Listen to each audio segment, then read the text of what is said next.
Hi, my name is Morgana Massey, and I am a psychology major here at Santa Fe College. Today I'm going to be presenting my visual speech, and our topic is the Rorschach Inkblot Test.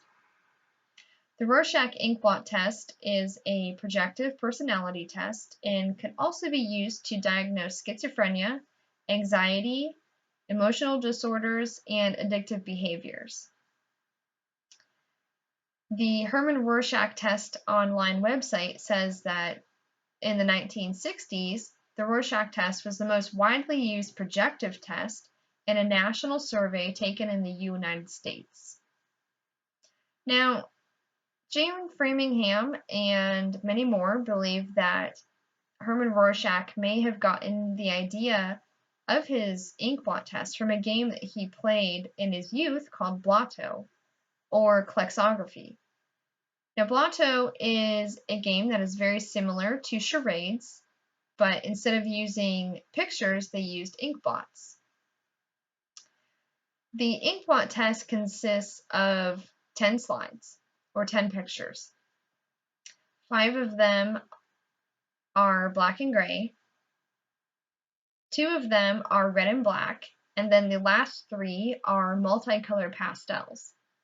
Now, the results of the test come from what you perceive the images to be, or what you think the images may be.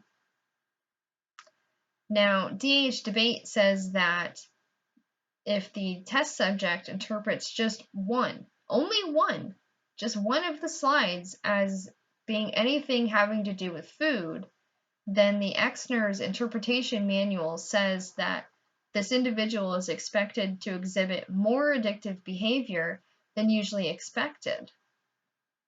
Now, I took the inkblot test online, and granted, it gave you the most common answers, and you had to pick from the most common answers. But going through all 10 slides, I didn't see any slides that resembled food at all. So I'm not sure about that. Anyways, the test provides information about a person's thought processes, perceptions, motivations, and attitudes towards his or her own environment. And according to minddisorders.com, it can also detect internal and external pressures and conflicts, as well as illogical or psychotic thought patterns. Now, when Rorschach first started using this test, he began working with schizophrenic patients, and he determined that schizophrenic patients perceived images much differently than normal patients did. Now, nothing ever became of his findings at that time. However, when he opened his own psychiatric clinic in 1917, he was able to go more in depth with this test, and he found that schizophrenic patients indeed perceived the images much differently, and perhaps that is why the test is used so much today. Well, I think the inkblot test is very controversial.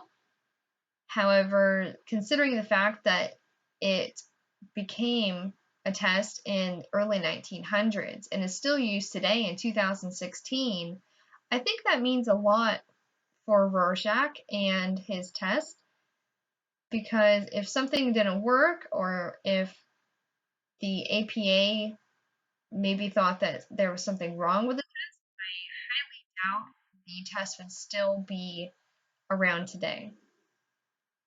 Now, Jenny Hollander from Bustle says that children from abusive homes are sometimes court mandated to examine the inkblots, and the courts are probably looking for to see if the children maybe see images of people fighting or any kind of violence or anger in their results. And I think that that is a fantastic idea, considering the fact that a lot of children don't want to talk about the abuse that they've suffered at home, or they are maybe too scared to talk about it. Well, I had a great time doing this speech, and thank you for watching.